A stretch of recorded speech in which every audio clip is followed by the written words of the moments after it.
Hello everyone, I'm back, and with this banger a scientific genius named Thomas Harrier, businessman with an IQ of over 170, was transmigrated to an Imperial prince body after a car accident that took his life.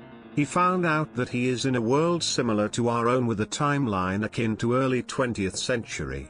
The body that he is occupying was the Imperial prince of a failing empire who suddenly rose to power after a successful assassination attempt of his father, unaware that the attack is just the beginning of what is to come. He faces many challenges throughout. Will Thomas Harrier be able to live his second life in peace while running an empire and getting it back to its former glory?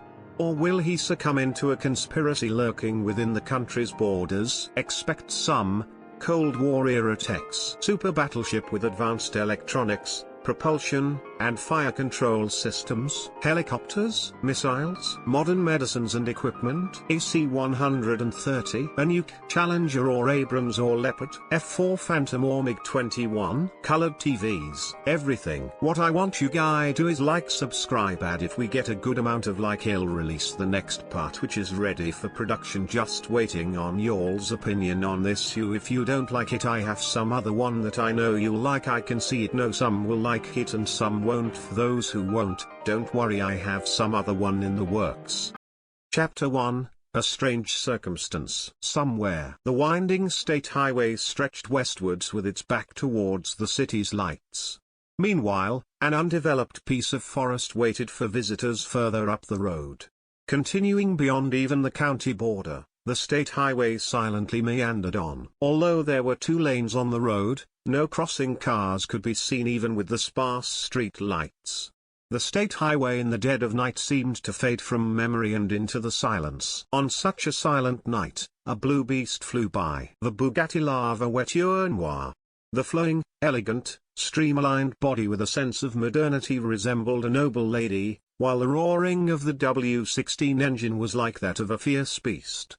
And behind the steering wheel of the sports coupe, recklessly going beyond 100 km per hour, were the hands of the man. Inside one of the most expensive sports cars in the world was an integrated computer interface, ringing as it tries to reach the man who is driving daringly on the road. He received the call and the man started speaking. "Did you figure it out?" he asked simply, his eyes fixed on the road. "Yes, sir. According to the throttle diagnostic we have conducted earlier, the valve system is destroying your engine's throttle ratio, which got me confused, sir. Our engineers advised us to put that in to protect against standard instability below 60% of thrust." "Come on, Derek. There won't be any instability and I can fix it. Just let me undo what those engineers did and run some tests. Also, did you receive my mail regarding the correct specifications of the valves? I want it delivered to the lab tomorrow." "Is this it, sir?" A screen display was prompted on his car's main screen. Thomas glanced at it momentarily and shifted his eyes back to the road. "That's it, prepare it now." "Understood, sir. I'm on my way to the HQ, see you when I arrive." "Wait, sir, you're really going? This late at night?" "Yes, and when I get there, make sure everything is ready. We don't want to waste any more time on unwanted delays. NASA is getting impatient, so we must work fast or we'll lose the billion-dollar contract." Yes sir." The call ended. Thomas tightly gripped the wheel, displeased at his subordinate's mistake. "When will those pricks learn how to properly listen to me? I'm the boss, for heaven's sake. Who do they think made the Harrier Industries to where it is now, huh? I should be in my house enjoying a lone quiet life, but here I am heading to the lab to fix the billion-dollar mistake. Ah, those stupid board members." Thomas clicked his tongue, venting out the frustration he had accumulated from running the company ever since his succession. For over 15 years since he inherited the Harrier Industries, Harrier has been working hard to put his company on top by inventing new technologies, innovating rocketry, and providing arms to countries such as the United States, Germany, Japan, South Korea, and the list could go on. But before he became the CEO and the richest man on earth, Thomas was a peerless genius. Having an IQ of 170, he has mastery over the field of engineering and medicine. He also has 2 PhD, mechanical engineering and biomedical engineering. With his efforts, he is now on top of the society where he now lives in sumptuous life and have his people work hard for him to generate him more money. But his complacency and recent negligence of the company is causing the stocks to plummet, which is bad for a company. So he decided to go to the headquarters for inspection and a little bit scolding for his staff. After all, they were paid to do one job, and they failed miserably. The beast roared as Thomas maintained the speed above 100 kilometers per hour on a serpentine road. Since no cars are using this highway at this hour, he is free to do whatever he wants. Until, in the distance, a flash of light. Thomas started awake and turned his head to face the other way. A truck suddenly appeared, a luminous headlight blinded him, disorienting him. He jerked the wheel to the left to avoid colliding with the truck but ended up overcorrecting and careering into the railings. Shit! Thomas cursed as his sports car crashed on the railing and fell into the cliffs along with him. Thomas saw the world spinning outside the car windows, and felt the sickening sensation of falling at high speed akin to an aircraft doing a nosedive. A feeling of weightlessness and the ground coming into view highlighted by the headlights made him realize he was falling into his death. The raging sound of the engine echoed in the air, prolonging Thomas's scream stifled by an incessant crashing and banging noise. The car landed, and the impact squashed the car's front, engulfing everything within. And at that moment, Thomas Harrier, the CEO of Harrier Industries, died in a car accident. The swirling mist of Thomas Harrier's consciousness was pulled up from the depths by a tender touch. Specifically, the feel of a damp cloth wiping his forehead. A sweet floral smell danced through his nose and along his nerves, pulling him out of oblivion. He slowly opened his eyelids. His blue eyes began taking in the world around him. The first thing he saw was a gilded ceiling. The second was a beautiful girl, dazzling enough that he could take her out with perfect clarity despite his bleary vision. He wanted to reach up and wipe the sleep from his eyes, but he couldn't. His arms felt as if they'd been strapped to his sides. The girl met his gaze, her eyes soft and blue as sapphire. She smiled down at him, her lips full and pink, her cheeks dimpled. Her skin was creamy white with a dusting of freckles across the bridge of her nose, and her eyes were ringed with thick lashes that fluttered closed as she sighed softly. She was dressed in a mainly ornate white dress.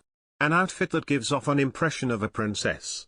She gently wiped his forehead with a damp cloth. Oh, their eyes locked. You're awake? Oh, thank goodness. As she spoke, a relieved smile spread across her youthful face. It was lovely, and her silver hair cascaded down her back, and danced in the flickering light of the hearth. His eyes wandered to the rest of her.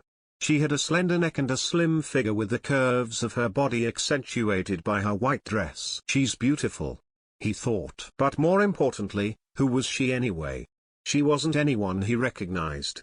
And also, what was he doing, wherever it was he was? Why was he lying down? And why does this place looks regal? His memories were all jumbled up. Where am? Ugh. But when he tried to sit up and voice his confusion, a sharp, burning pain ran through his entire body, like his bones were being reborn. His body was hot. He felt like he was on fire. Oh. You mustn't. You're badly injured. You need to rest. Badly injured? Thomas realized something that made him remember what happened to him. He was on his way to his main headquarters when a truck suddenly appeared from the next sharp turn. He tried to avoid colliding with it but ended up in futility.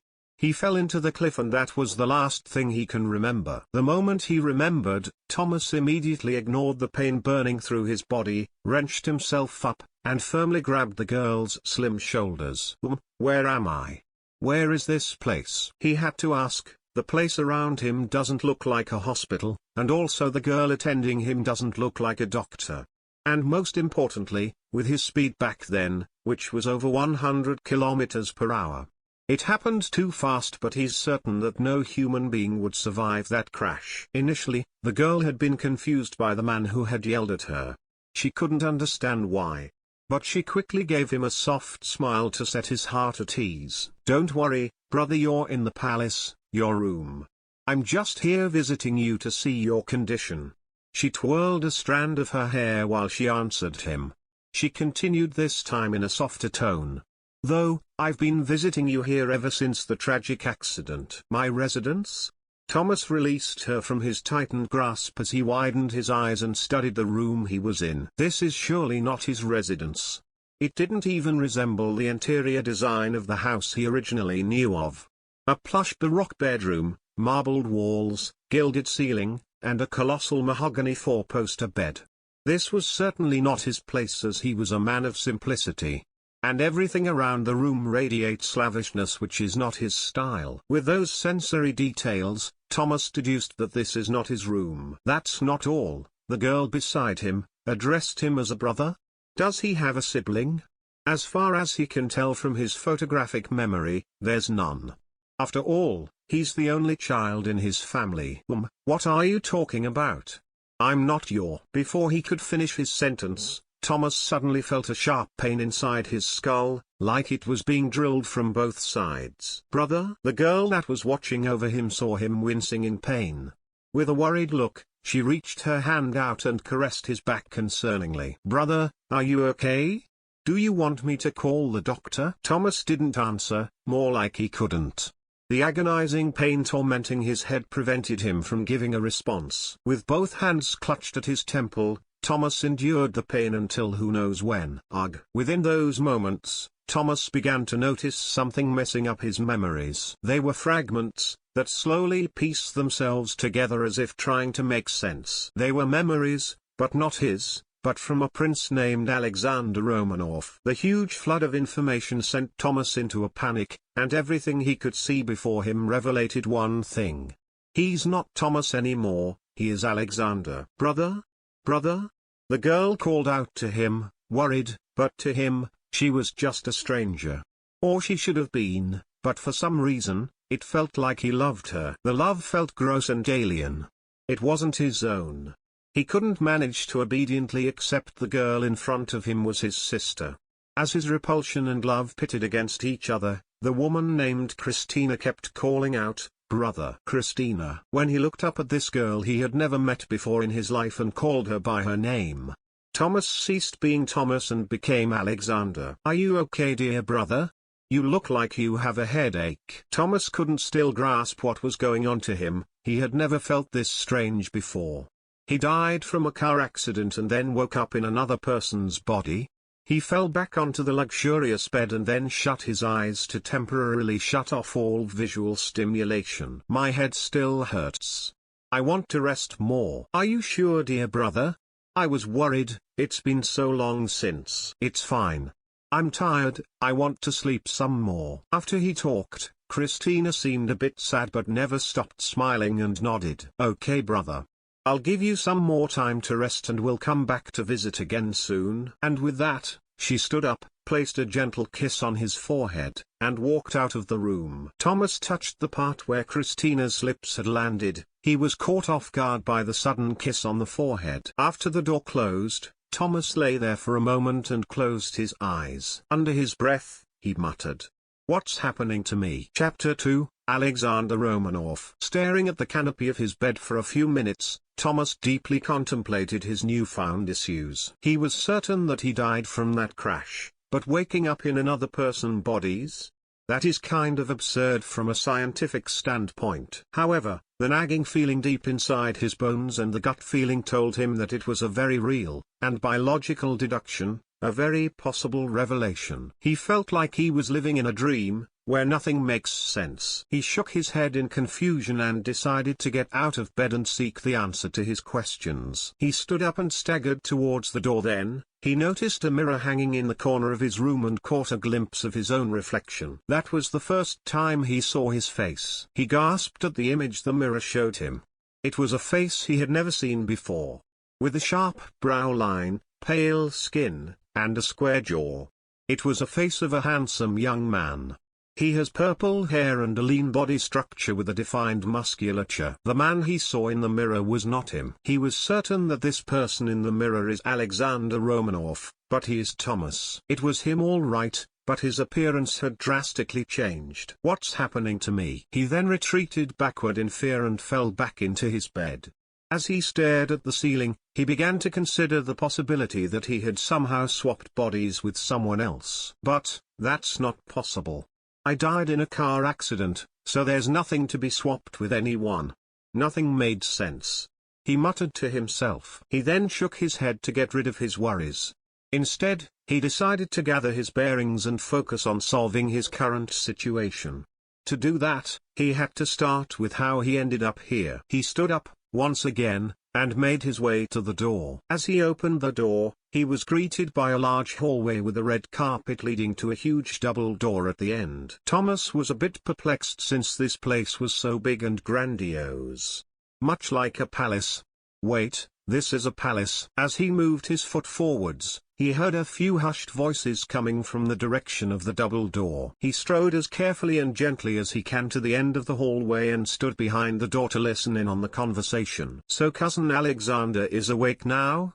What a relief. The people are desperate to know his health condition. Can I visit him? It was a masculine voice, a mature and with a hint of authoritative tone. I'm sorry, but dear brother is not yet stable enough to meet anyone. A feminine voice replied. He was familiar with the tone of it. It was his sister, Christina. I see, but it's a good thing that he is awake now.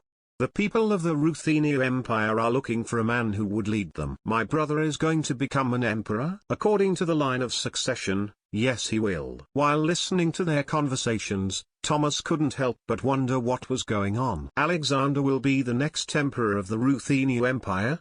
Is a country with a name like that exist in the real world? He hummed in thought, there was none. With this, Thomas was able that this world is not similar to his own. So multiverse was true all along? Wait, that's unbecoming of him. To arrive at such a conclusion he needed data. The memories of Alexander Romanov provided the date which he can extrapolate. Without sparing a moment, he started sifting through 20 years of Alexander's memories, sorting and managing the data in order of importance. Alexander Romanov was the only son of Emperor Nicholas III and Queen Alexandra, the only boy in the royal family and has 4 sisters. During a visit to one of the cities of Ruthenia, Alexander, along with his mother and father, was attacked by a mysterious group who threw an explosive device at their car, injuring him and killing the emperor and the empress. So that's what Christina meant when she told him he was badly wounded. It's because of the attack. Now that the emperor is dead, the next in line for the throne would be Alexander Romanov, i.e. him. What the heck? He just arrived in this world, then a huge responsibility awaits him? This is too much for him to process. Thomas took a moment to breathe and resumed. As for the personality of the prince, he is generally seen as a playboy prince, who often displays a laid-back and childish personality, wandering the city and bringing home girls and sometimes sneaking out of the palace just to have fun and not worry about his royal duties. His main hobby was fencing, playing musical instruments, and singing. Quite different from Thomas. His conflict with his father was because of his carefree and rebellious attitude. He felt that if he didn't give him a strict discipline, he would be lazy and never decide to take over his duties as the crown prince. He was also what you would call an average person in terms of academics, leading the people to doubt whether he is capable of inheriting and leading such a vast empire. There is also a time when the emperor and the prince would get into a heated argument, as Alexander blurted one day that he doesn't want to become an emperor. In short, they never got along well with each other. He also hated his father after finding out that the country's social welfare, public order, and finances had all been in shambles due to misgovernance despite him being a spendthrift himself. This prince is stupid, Thomas thought. Getting a clear insight into Alexander, Thomas now understood why the emperor was displeased with his son. If Alexander were to inherit the throne, he'll probably end up ruining the country like his father, or worst, failing the country, which would lead it to its downfall. As for this world era, using information available to him, he concluded that this world is similar to the early 20th century. Automobiles whose designs date back to the 1910s and 1920s are seen through Alexander's mind. Electronic appliances, basically the technologies that currently exist, are what allow him to reach his answer. Finding that out made Thomas's head spin.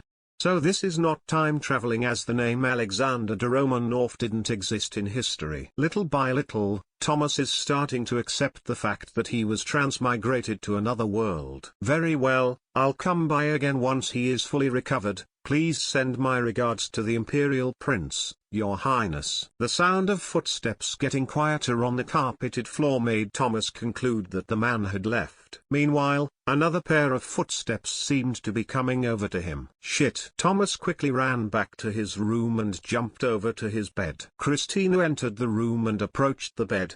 She noticed that her dear brother is panting heavily and sweating. "Brother, are you feeling unwell again?" "No, I'm fine. I was just walking around to exercise my body and end up exhausting myself." Thomas told a lie. Christina's eyes were wide open. "Dear brother, you can't walk properly yet, what were you thinking?" she said as she rushed to bring him a glass of water. He held his hand out to stop her. "I can do it myself." "No, you're not allowed to move around just to exercise your body. I'll have the doctor come to see you, you might get worse again," denied Christina. "Please, don't, I'm already feeling better now. I don't need to see a doctor. I can look after myself. With just a day or two rest, I'll be okay," Thomas pleaded, holding her hands like how Alexander would do in this kind of situation. Christine sighed and gave up. "Fine. But promise me that you'll behave yourself until you're completely recovered," she demanded. "I promise. I promise," he said, nodding his head. She smiled. "I'm going to bring you your lunch." She turned around and left the room. "What a pain in the ass," Thomas muttered and brought the glass of water to his lips and drank all of it. "I hope I wasn't out of character." He also realizes how serious his situation would be. In order to not raise suspicion, Thomas has to act like Alexander, that way people that are close to him won't find out that a new persona had already taken over his body. So that means he has to act like a playboy who wanders the streets, brings home girls, everything. Though not necessary, Thomas would make some changes to the prince's behavior. After all, his life is at stake here. He is in a hostile world where a mysterious group within the country's borders threatens his life. It was proven by the Assassination Act.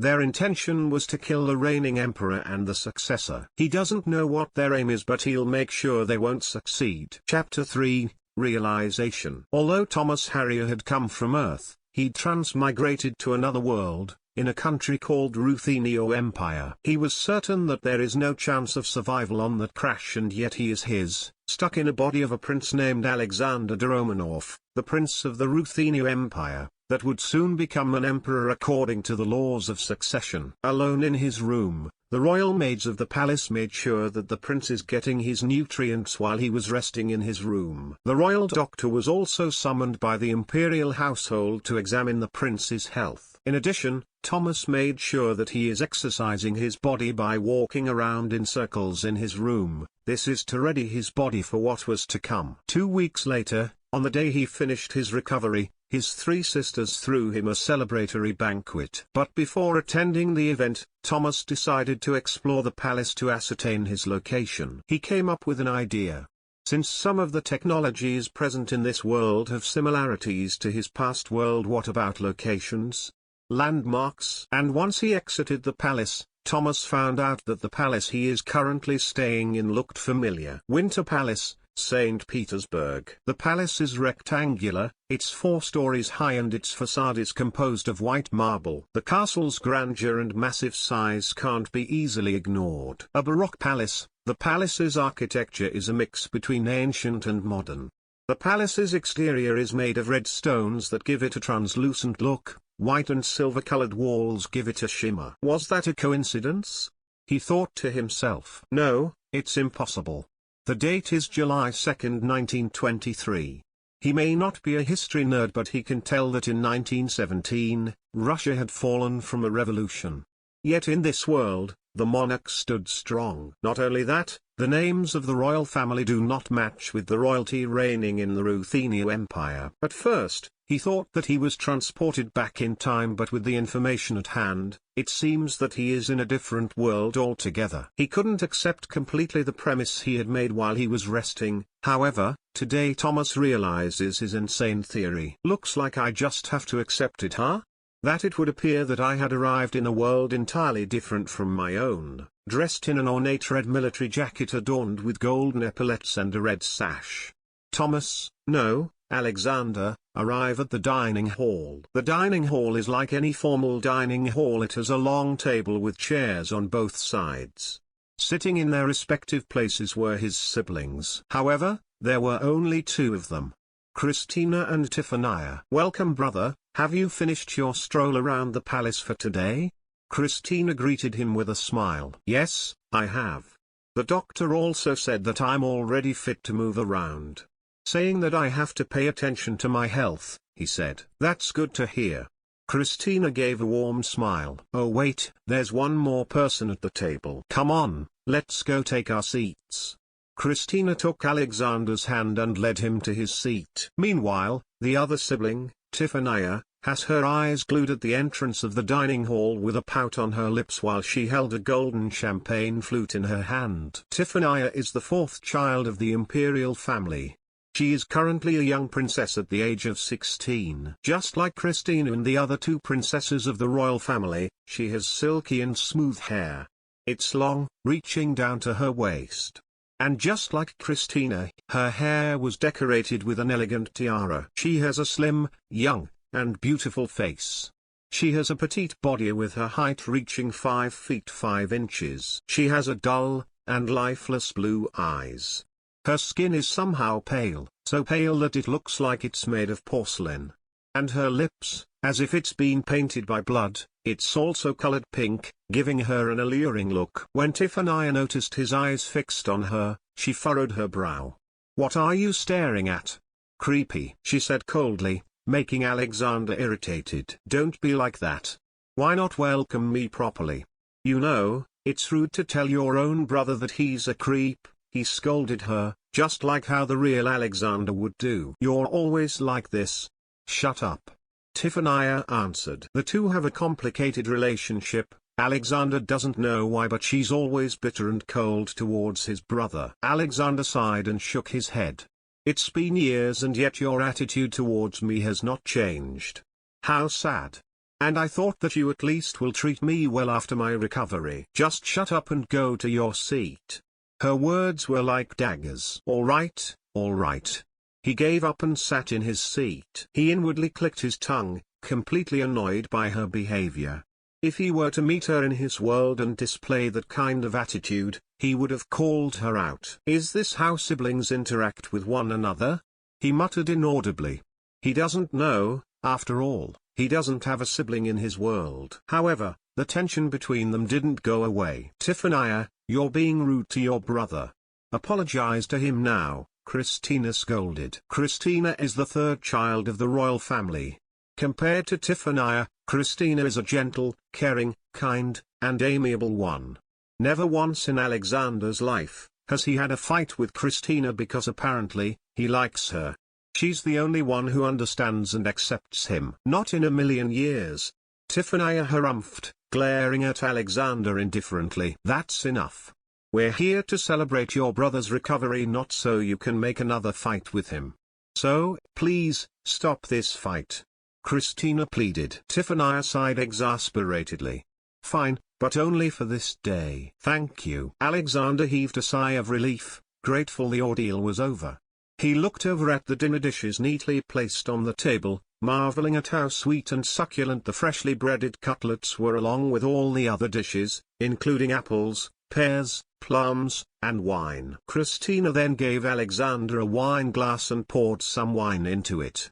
"Brother, please drink some wine so you can celebrate your recovery." "I'm all right, I just want to eat some food," Alexander said as he took a piece of cutlet, impressed at how soft and fluffy the breading was, then took a bite and placed the cutlet in his mouth. He then chewed the cutlet and swallowed it. The texture and taste are just right. "Now, this doesn't look like a family dinner.